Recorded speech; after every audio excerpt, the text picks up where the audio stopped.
सुप्रभात प्यारे बच्चों। आज हम लोग कक्षा 1 पाठ 3 एक था बांसुरी वाला कहानी पढ़ रहे हैं। इस कहानी में ये बताया गया है कि किसी को मेहनत को कोई बात वचन दी गई उसको अवश्य पूरा करना चाहिए, अन्यथा हमको भविष्य में अनेक परेशानियां उठानी पड़ सकती हैं। यह कहानी एक राज्य है जिसका नाम चाँदपुर है। एक बार चाँदपुर में बहुत सारे चूहे हो गए थे, तो चूहे बहुत से सामानों को नुकसान पहुंचाते थे। तो राजा ने एक बार राज्य में ढिढोरा पिटवा दिया कि उसके राज्य में जो चूहों को भगा देगा उसको 1 लाख सोने का सिक्का देगा।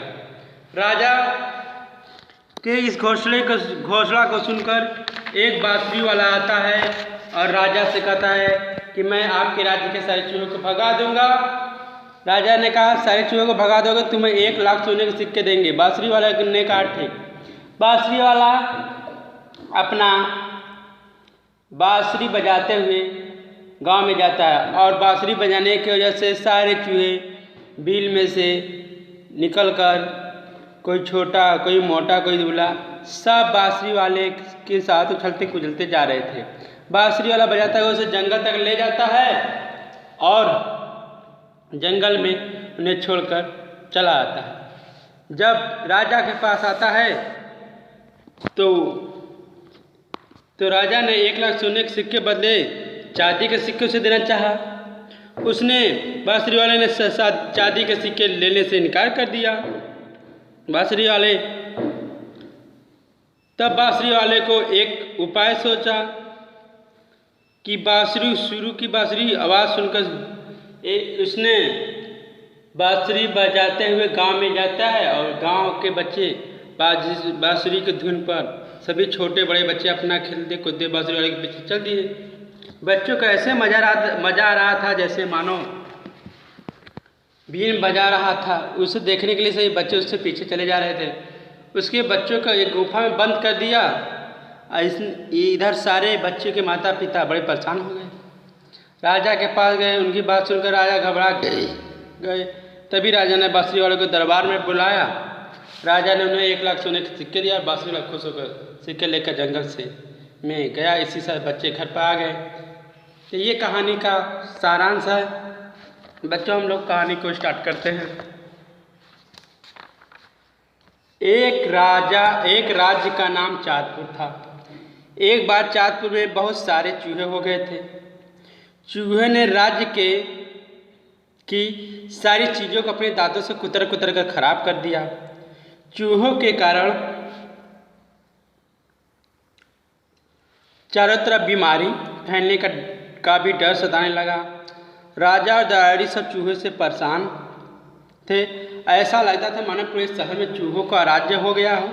सब जगह चूहे थे। एक दिन राजा ने राज्य में ढिढोरा पिटवा दिया।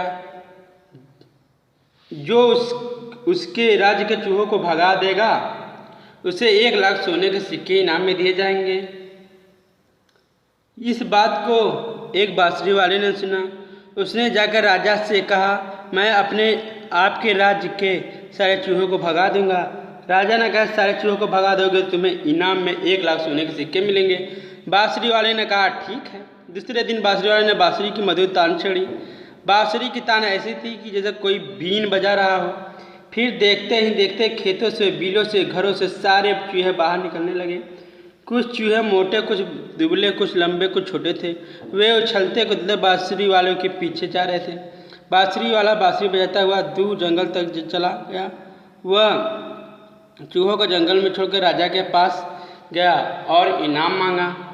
राजा ने सोचा सारे चूहे तो राज्य के बाहर छोड़कर चले गए हैं, अब तो वापस आ नहीं सकते, इसलिए बांसुरी वालों को इनाम देने की क्या आवश्यकता है। राजा ने सोचा।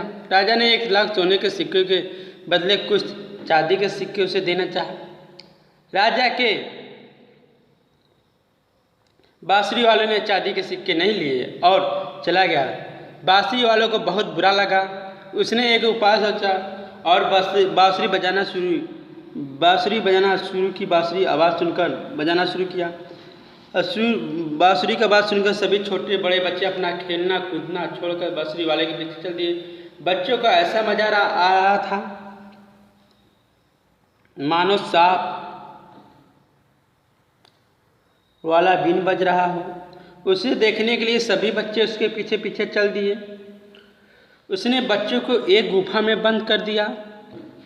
इधर सारे बच्चों के माता पिता बड़े परेशान थे। वे राजा के पास गए। उनकी बात सुनकर राजा घबरा गया।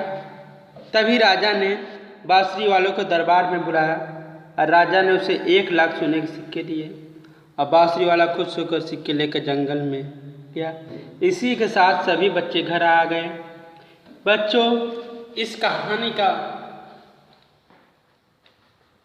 निष्कर्ष ये निकलता है कि हमें किसी के मेहनत को बेकार नहीं समझना चाहिए और उसके मेहनत की कीमत हमें देना चाहिए, क्योंकि इससे हमारे सम्मान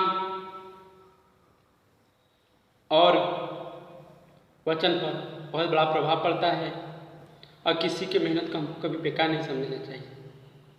जिसका अगर किसी के मेहनत को बेकार समझने के कारण ही आज राजा को समस्या हुई है इस बात को कि उनके राज्य के बच्चों को बांसुरी वालों ने एक गुफे में ले जाकर रख दिया, जिसके बदले में उन्हें अपने वचन को पूरा करने के बाद ही बच्चों को छोड़ना पड़ा। इस तरह हमें किसी के मेहनत को बेकार नहीं समझना चाहिए और दिए गए वचन को पूरा करना चाहिए।